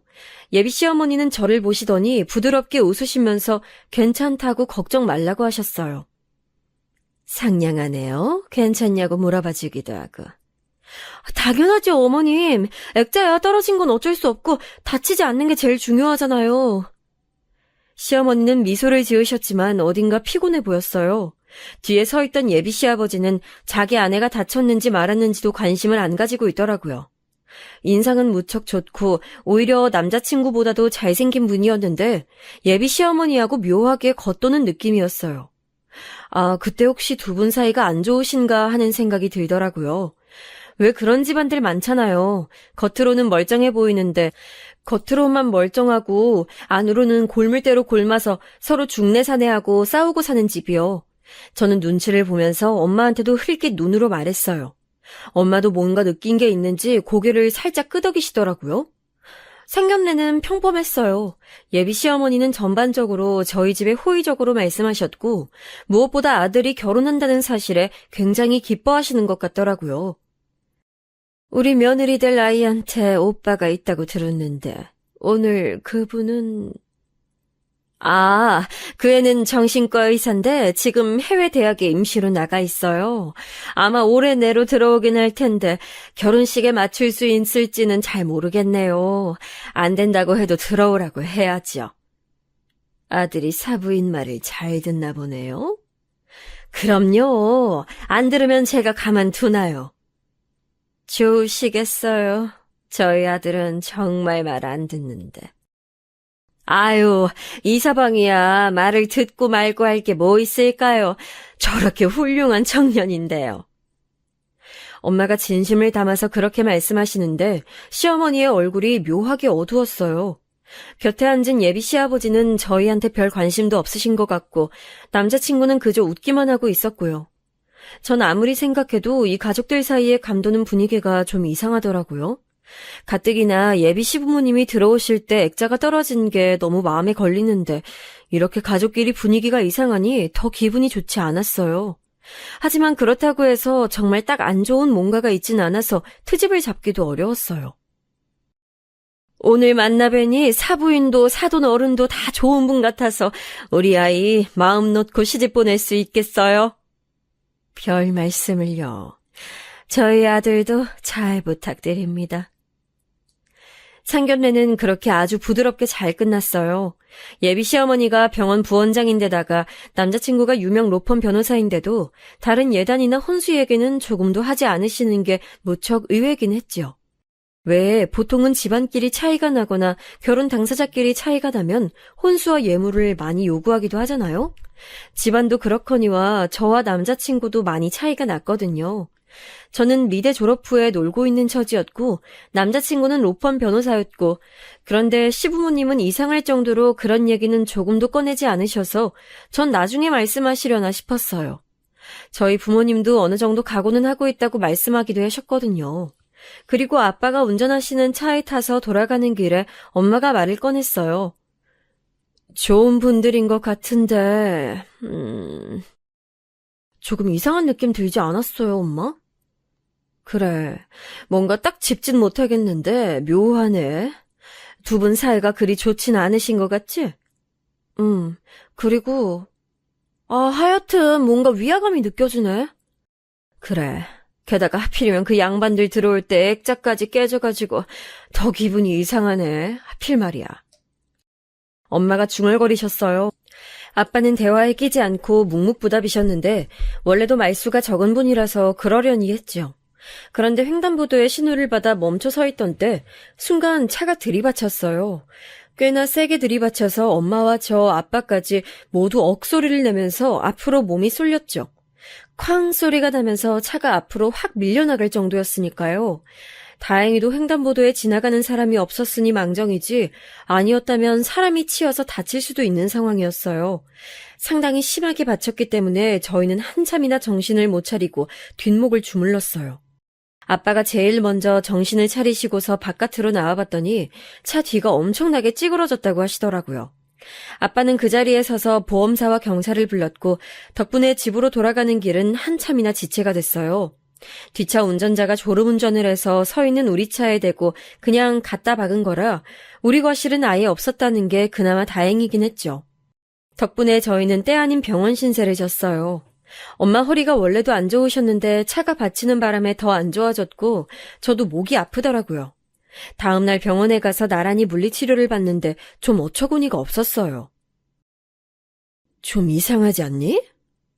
엄마가 조용히 침묵하다가 꺼낸 말이 딱 제 심정을 대변하더라고요. 그렇지, 엄마. 엄마는 한숨을 푹 쉬셨어요. 예비 시부모가 들어오는데 액자가 떨어져 깨지질 않나. 돌아오는 길에 우리 잘못은 하나도 없이 차 사고가 나질 않나. 예. 엄만 좀 이상하다, 정말. 좀 불안한 건 사실이야. 너 결혼 조금만 미루자. 미루라고? 그래. 우리 다친 거 핑계 삼아서 좀 연기해. 사실 너 이대로는 지금 잘 서 있기도 힘들잖아. 엄마도 그렇고. 그건 그래. 사실 결혼식 때까지 기다리면 당연히 나을 정도의 몸 상태였지만 결혼식을 연기할 핑계가 되기에도 충분한 건 사실이었어요. 제가 남자친구한테 전화해서 그 말을 하니까 남자친구가 깊이 한숨을 쉬더라고요. 하필 결혼 전에 이런 일이 생기네. 나만 그런 게 아니라 우리 엄마도 많이 다쳐서 나보다 엄마가 더 많이 다쳤어요. 조금 기다려보고 몸 나아지는 거 봐서 미루자. 아직 시간 있으니까. 하지만 기다려보자고. 남자친구는 딱 잘라서 기다리자고 했어요. 전 그때도 이미 남자친구와 시댁에 대해서 좀 민감해져 있어서 그 말투가 신경질적이고 날카로운 것 같다고 느꼈죠. 사실 생각해보면 남자친구는 약속을 어기거나 원래의 계획이 틀어지는 걸 극도로 싫어했어요. 초반에 제가 데이트에 10분 정도 늦은 적이 있었는데 그때 남자친구가 아주 마땅치 않은 표정으로 있다가 얼마 데이트를 하지도 않고 곧장 돌아가 버렸기에 제가 그 후로는 절대 시간에 늦지 않아서 별다른 트러블이 없었던 것뿐이었죠. 지금 생각하니 그것조차도 뭔가 이상하게 느껴졌어요. 사실 사람이 약속 틀어지는 거 싫어할 수는 있는데 하나가 이상하게 여겨지니 다른 것도 다 연쇄적으로 그렇게 느껴졌던 거예요. 저도 슬슬 좀 신경질이 나더라고요. 물론 남자친구도 남자친구의 집안도 모두 저희 쪽보다 좋았지만 그렇다고 제가 무조건 숙이고 들어가야 하냐면 그건 또 아니잖아요. 세상에 상견례 끝나고서 돌아가는 길에 사고가 나서 다쳤다는데 결혼식 미루지 않고 기다려보자니 그 주에 만났을 때 저는 좀 퉁명스러운 말투로 말했어요. 오늘 데이트하기도 좀 힘들어. 사고 때문에 다쳐서 지금 허리 아프단 말이에요. 남자친구는 흘끗 저를 봤어요. 그 순간 남자친구 눈빛이 되게 차갑고 귀찮다는 듯한 느낌이어서 좀 속으로 깜짝 놀랐죠. 하지만 남자친구는 한숨을 푹 쉬더니 고개를 흔들고서는 예전에 제가 알던 다정한 말투로 말했어요. 그럼 집에 데려다 줄까? 정 힘들면. 이왕 나왔는데 밥이나 맛있는 거 사줘요. 남자친구는 원래 알던 것처럼 다정한 얼굴을 하고 있었지만 어딘가 묘하게 계속 거슬리는 말을 하더라고요. 계속 저하고 엄마 아빠 정말 아픈 거 맞냐? 결혼식 때 잠깐 서 있는 것뿐인데 굳이 미뤄야겠냐? 좀 기다려보고 그냥 진행하자는 등 저희 쪽 사정을 별로 고려 안 하는 것 같았어요. 결국 제가 화를 크게 냈죠. 아니 오빠, 여태까지 그렇게 다정하게 잘해주던 거 다 뭐였어요? 나 아파요 지금. 허리랑 목이랑 다 다쳤단 말이에요. 그래도 자기 지금 멀쩡하게 나와서 서고 앉고 다 하잖아. 결혼식만 못하는 이유가 뭐야? 결혼할 때 신부가 얼마나 힘든지 알아요? 친구들 보면 새벽부터 나와서 메이크업 받고 드레스 피팅하고 머리하고 하면 거의 초죽음 된다고요. 아, 왜 갑자기 이렇게 배려 없이 굴어요? 이제 우리 결혼할 거잖아. 예비 부부나 다름없는데 어떻게 연애 때처럼 전부 다 자기한테 맞춰주기만 해? 그럴 순 없어. 이제 현실적으로 상황에 다 맞춰 살아야지. 무슨 소리예요, 지금? 우리 아직 결혼 안 했고, 그리고 이건 결혼이랑 상관없는 문제잖아요. 왜 상관이 없어? 결혼한 거나 다름없는 커플인데 부부로서 행동해야지. 주변에서도 이제 다들 나 결혼한 유부남으로 생각하고 자기도 그럴 텐데 현실적으로 이제 나한테 좀 맞춰. 남자친구가 도리어 화를 내면서 저한테 그렇게 쏘아붙였어요. 그까짓 화장하고 드레스 피팅 겨우 몇 시간만 참으면 되잖아. 장모님은 그냥 나와서 한복만 입고 초에 불만 붙이면 되는데 뭐 때문에 그렇게 못하신다는 거야. 장인어른도 마찬가지고. 웨딩홀 예약 취소하면 돈이 얼만지 알아? 아니 오빠 돈 잘 벌면서 지금 그게 문제예요? 그리고 내가 취소하자는 거 아니잖아요. 그냥 연기하자고요. 연기해도 추가금 들어. 그리고 난 지금 그게 문제가 아니라 주변 회사 사람들 중요한 거래처에 전부 그날로 결혼 얘기해뒀으니 못 받고. 전 정말 말문이 막히더라고요. 여태까지 남자친구는 단 한 번도 이런 식으로 군 적이 없었어요. 처음부터 끝까지 저한테 맞춰줬고 제가 최고라는 듯이 굴었거든요. 근데 갑자기 결혼 직전에 고작 연기하자는 것 하나로 이런 식으로 나오다니요. 전 솔직히 결혼 연기하자는 말을 꺼내본 게 다행이라고 생각했어요. 이렇게나 남자친구가 본성을 드러낼 줄은 몰랐거든요. 자기야, 솔직히 나나 우리 집이나 결혼의 목매만큼 그렇게 못나진 않았어. 그건 알지? 알아요. 그냥 우리가 인연이 닿았을 때 제대로 연을 맺고 싶은 것뿐이야, 난. 솔직히 말해서 자기도 조금 더 나은 신랑감 바란 거 아니었어? 나한테도 말했었잖아. 좋은 스펙 가진 사람하고 결혼하고 싶었다고. 그랬죠. 난 자기가 속물적이라고 생각하지 않아. 그냥 결혼이란 게 그런 거지. 우린 결혼에 완벽하게 합의했는데 그걸 이렇게 일방적으로 연기하겠다니까 화가 나는 거야. 남자친구는 화를 내면서도 얼굴을 붉히는 편이 아니고 오히려 더 차갑고 싸늘해지는 편이었어요. 그래서 더 소름 끼쳤죠. 그때가 처음으로 저한테 대고 직접적으로 화를 낸 때라서 더 그렇게 느꼈는지도 몰라요. 아무튼 결혼식 연기는 안 돼. 그렇게 알고 있어. 남자친구는 싸늘하게 말하고서 저를 집 근처로 데려다 줬어요. 바로 차를 돌려서 가버리는 게 짜증이 많이 난 것 같더라고요. 절 데려다 준 곳도 집 앞이랑 좀 먼 곳이었고요. 전 한참이나 근처 벤치에 앉아서 생각을 했어요. 사실 한숨 돌리고 나니까 찬바람에 머리도 좀 식고 생각이 깊어지더라고요. 불길하고 불안한 건 여전했어요. 예비 시부모님이 들어올 때 떨어지던 액자, 상견례에서 돌아올 때 난 교통사고, 게다가 결혼 연기를 말하자마자 화를 내기 시작하는 남자친구까지. 하지만 남자친구의 말대로 남자친구도 시댁도 저나 저희 집에는 과분하긴 했어요. 만약 지금 이 남자를 놓친다면 정말 다시는 이런 사람을 만나지 못할지도 모를 일이었죠. 걸어서 집으로 들어와서 엄마한테 풀이 죽어서 이런저런 얘기를 했죠. 엄마도 고민이 많은 얼굴이었어요. 그리고 그 다음 주였을 거예요. 제 핸드폰으로 낯선 번호가 뜨길래 전 누군가 하고 전화를 받았어요. 아, 김미영 씨 전화입니까? 예, 맞는데요? 아, 세아가, 네 시애비 될 사람이다. 거침없는 목소리가 들려왔죠. 전 너무 놀라서 눈을 껌뻑거리다가 황급히 인사를 했어요.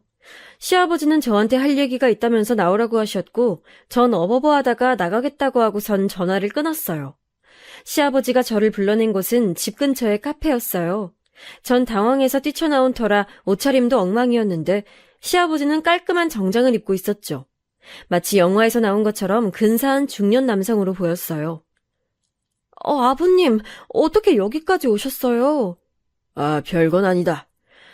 다름 아니라 네가 결혼 연기해야 할 만큼 아프다고 하길래 어떤가 보러 왔다.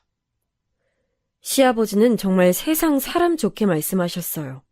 말씀 뒤에 그리 나쁜 의도가 숨겨져 있는 것처럼 느껴지지 않았고요. 나온 음료를 앞에 두고서 시아버지는 빙긋거리며 웃으시더라고요.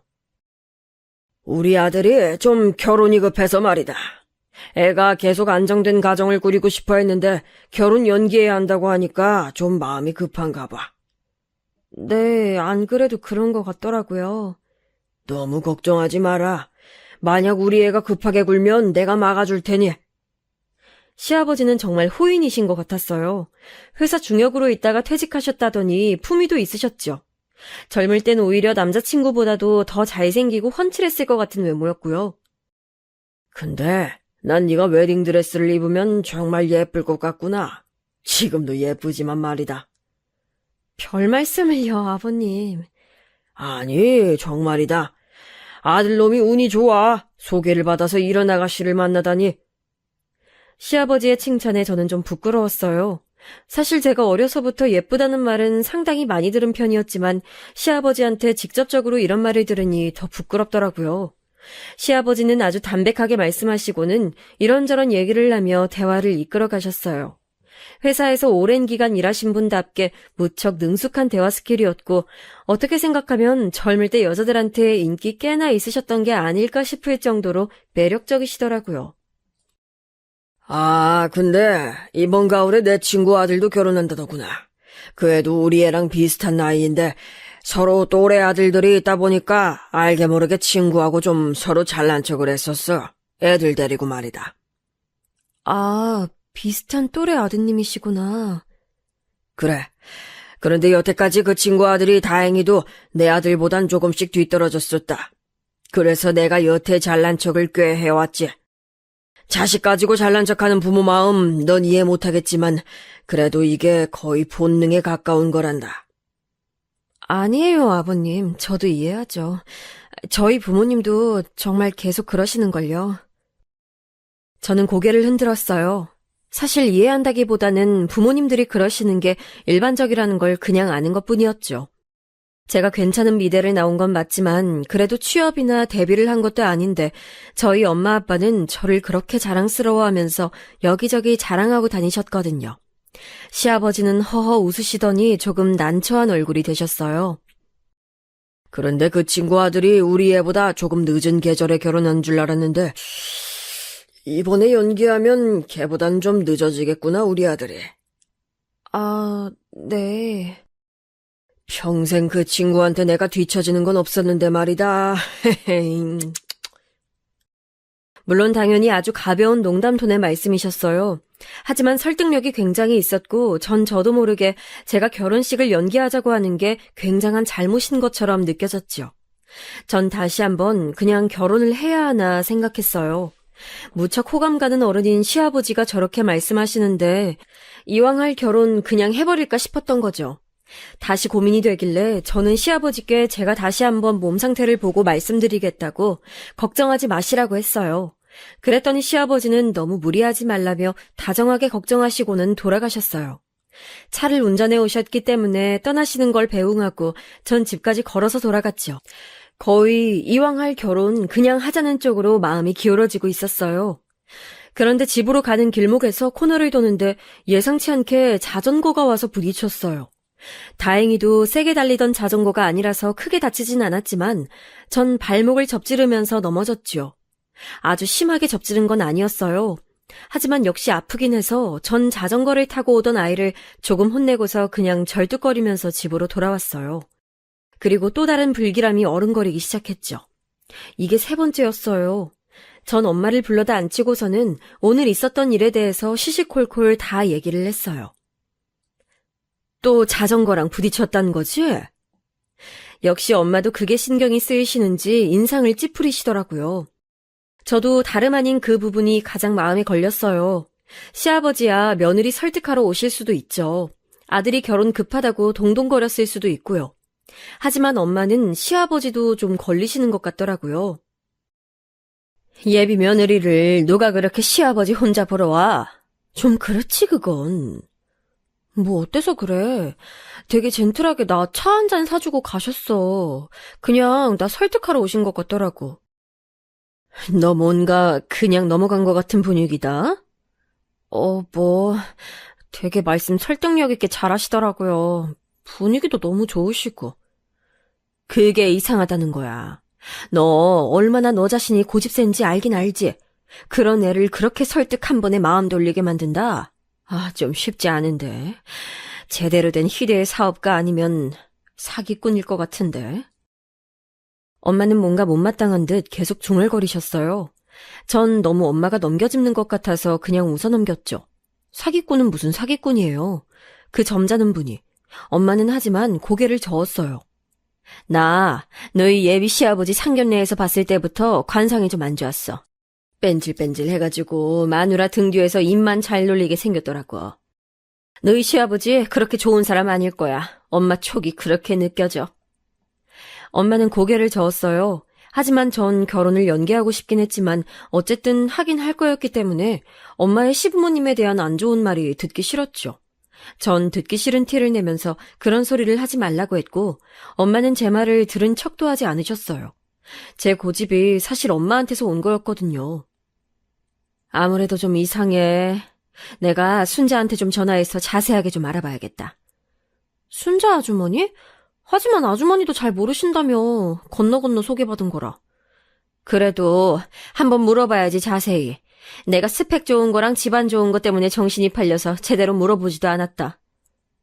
그런 걸 뭐 물어봐. 어차피 결혼할 건데. 아니야, 이건 엄만 잘 모르겠네. 그러고서 엄마는 곧장 순자 아주머니한테 전화를 했어요. 제 앞에서 전화하는 거라 제가 엄마 말을 다 들을 수가 있었어요. 여보세요? 순자니? 그래, 잘 돼가고 있어. 근데, 우리 딸내미 결혼하는 그 집안 말이야. 그래, 그 이씨 집안. 시어머니 될 자리가 그 병원 부원장인. 혹시 그 집안에 대해서 더 아는 거 없어? 그럼 누구한테서 소개받은 거라고 했지?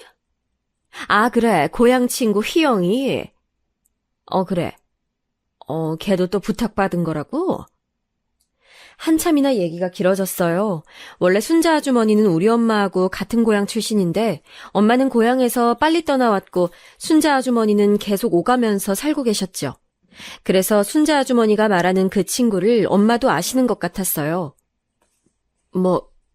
걔가 그러니까 박명희? 걔가? 순간 엄마가 좀 놀라시더라고요. 엄마는 잠시 가만히 있다가 알겠다고 말씀하시고서는 끊었어요. 왜 엄마? 맨 처음에 말 꺼낸 게 박명희라는 고향 친구라는데 걔가 너희 외가에서 식모살이 하던 애거든. 식모? 그래, 엄마 어릴 때까지만 해도 시골엔 식모가 있었어. 근데 우리 집에서 물건 훔쳤다가 너희 외할아버지한테 호되게 혼나고서 집으로 돌아갔었거든. 어머... 걔가 왜 이 집을 우리 집에 소개해주라고 했지? 엄마는 고민에 고민을 거듭하시더라고요. 저도 그 말을 듣고 보니 뭔가 섬뜩해졌어요.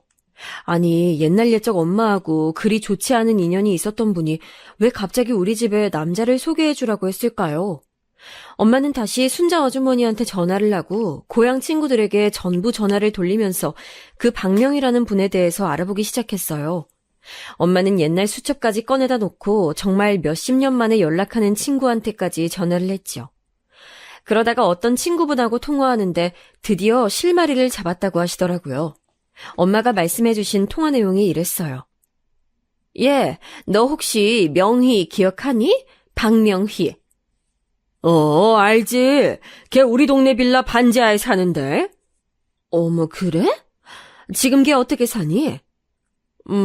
여기저기 파출부로 다녔었는데, 중매일도 하는지 이상한 자리 가져와서 여기저기 고향 애들한테 선보라고 들이대고 다니는 모양이더라. 이상한 자리?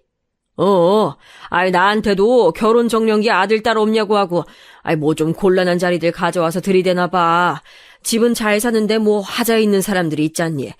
지능 좀 떨어지거나 자폐하거나. 그래, 그렇구나. 혹시 최근에 뭐 그런 집 자리 들이민 건 없었어? 왜 없겠니? 우리 집에 아직 대학도 졸업 안 한 딸 있거든? 둘째인데 애가 좀 예뻐. 그랬더니 무슨 변호사 사위 볼 생각 없냐는 거야. 근데 이쪽 고향 친구들 사이에서는 소문이 싸하게 났었거든. 걔가 들이미는 자리들 다 하자 있다고. 그래서 대체 무슨 소리냐고. 그 집은 또 어떤 집이길래 그러냐고 내가 막 쪼아댔어. 그랬더니? 내가 솔직하게 말해주면 결혼 생각해보겠다고 했더니 결국은 박명희 걔가 술술 불더라고. 집안은 진짜 좋다면서 엄마가 무슨 병원 원장이라나 부원장이라나. 근데 걔네 아빠가 아주 폭탄이더라, 폭탄. 폭탄? 무슨 사기 전과가 3개인가 되고 무슨 별거 다 있었어. 전과가 10손가락으로도 셀 수 없더라. 그 집 엄마가 아들 결혼할 때까지만 그 아버지하고 살고 그 이후에는 이혼해버린다고 아주 벼르고 있나 봐. 그 애비도 그 의사 엄마하고 허구한 날 싸워서 제발 이혼하자고 난리인 상태고 아들이 결혼하고 이혼하면서 유산 물려주고 그 엄마는 미국 가버릴 건가 봐. 세상에. 그래, 그런 자리를 들이밀더라. 얘, 너도 조심해. 넌 그래도 지금 서울 간지 워낙 오래돼서 명의가 잘 모르겠지만 언젠간 너한테도 낚시 들어갈 수 있어. 그래. 걱정해줘서 고마워. 엄마는 그렇게 전화를 끊고서 절 붙들고 손을 부들부들 떠셨어요. 저도 마찬가지였죠. 전 빨리 결혼하자던 그 남자친구의 냉담하고 귀찮다는 듯한 얼굴이 떠올라서 그제야 남자친구의 본성을 이해할 수 있었어요. 엄만 하마터면 본인의 인간관계 때문에 저를 정말 인간말종 집안에 넘길 뻔했다는 사실에 머리카락이 쭉 뼈 서셨다고 해요. 저는 엄마하고 붙들고 결혼하기 전에 이런 상황을 알게 돼서 천만다행이라고 생각했죠. 그제서야 예비 시아버지가 그렇게나 말도 잘하고 설득력 있게 사람을 꼬여낼 수 있는 이유를 알겠더라고요. 저희가 너무 황망해서 어쩔 줄을 모르고 있을 무렵 오빠가 미국에서 돌아왔어요. 저 결혼 얼마 남지 않은 시기에 일부러 맞춰서 왔다고 하더라고요. 한국에서 좀 쉬기도 하고 제 결혼도 보고 다시 나가려고요. 그런데 저랑 엄마가 그간 있었던 일을 오빠한테 매달려서 말하니까 오빠가 자세히 남자친구에 대해서 물어봤어요. 제가 이런저런 일들을 막 두서없이 말하니까 오빠가 그러더라고요. 사이코패스까진 아니어도 공감 능력이 많이 부족한 사람인데? 너 그 사람하고 절대 결혼은 안 된다. 결혼 안 되지, 못하지. 솔직히 너 약간 미련 있지? 다 그만둬. 가만 들어보니까 네 남자친구 그 아버지 성향 그대로 물려받았나 보다. 지금이야 로펌 소속 변호사니까 얌전하지만 나중에 무슨 큰 범죄에 가담할지 모르는 사람이야. 오빠는 정신과 의사라기보다는 제 윗사람다운 태도로 충고했어요. 사실 오빠의 말대로 저는 정말 마지막 미련이 약간 남아있었거든요. 하자가 있는 것은 시아버지와 집안 쪽이니까 남자친구는 그냥 그 집안에서 태어난 죄밖에 없는 거니까 괜찮지 않을까. 대형 로펌 변호사를 내가 또 어떻게 만나나. 그리고 남자친구가 처음에 보여줬던 그 다정함과 배려가 사실 그 사람의 진짜 일면일 수도 있지 않나. 그런 생각들로 머리가 복잡했어요. 하지만 오빠의 그 말을 듣고서 그제야 이 결혼 진짜 하면 안 되겠구나라는 생각이 들더라고요. 사실 시아버지의 그 범죄자 성향이 유전을 통해 물려지지 않았으리라는 보장이 없잖아요. 게다가 그동안 남자친구가 보여줬던 모습들도 충분히 불안했고요. 제 인생을 그렇게 불확실한 것에 걸 수는 없었어요. 전 큰맘 먹고서 남자친구한테 직접 파혼을 말해보려고 했어요. 하지만 엄마가 극구 반대를 하시고 아빠를 찔러서 아빠한테 직접 저쪽 시아버지한테 말하라고 했죠. 어리고 여자인 제가 말하면 남자친구가 무슨 반응을 할지 모른다면서요.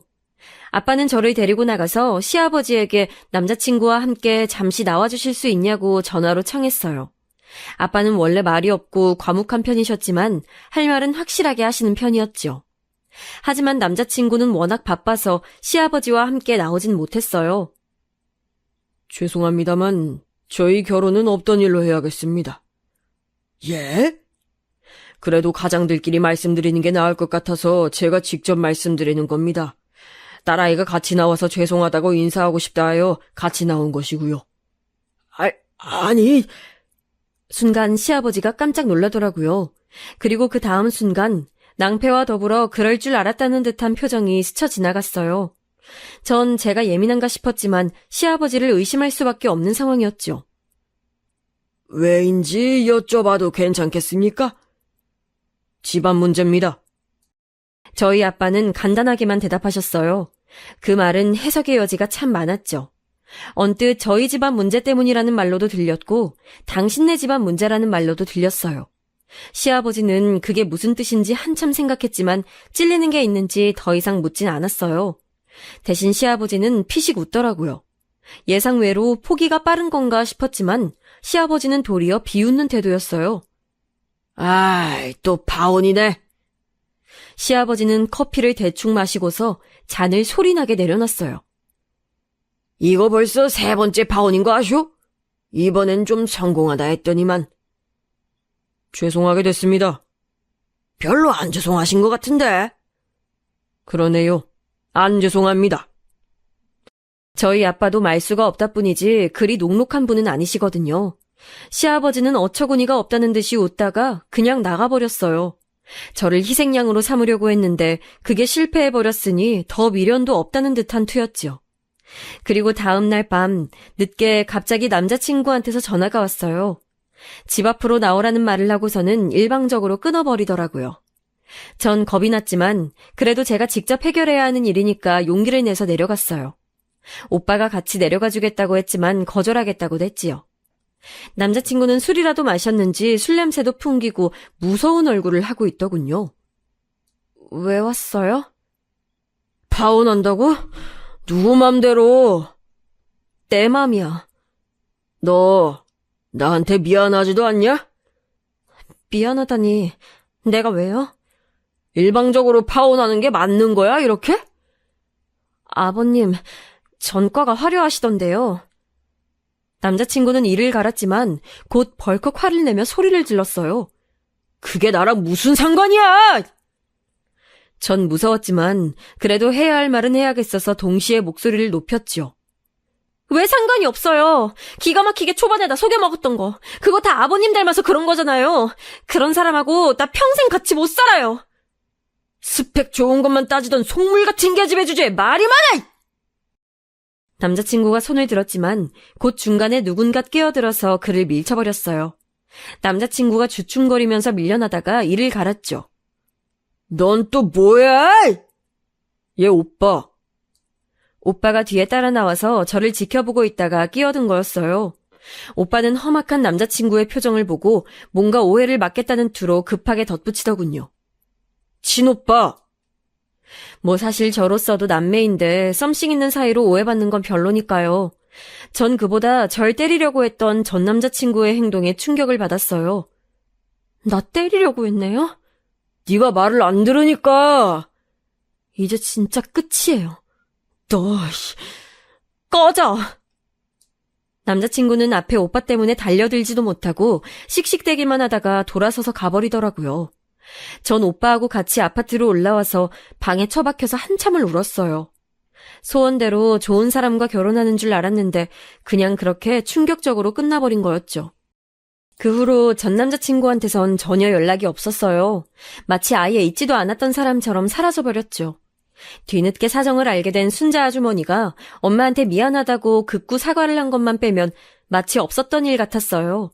그래서 그 뒤로 저는 원래 친구였던 사람과 감정이 싹 터 결혼해서 살고 있어요. 지금은 행복한 결혼 생활 중인데 만약 그때 깜빡 넘어가 결혼했다면 얼마나 불행했을까 싶어 지금도 소름이 끼치네요. 제 사연은 여기까지입니다.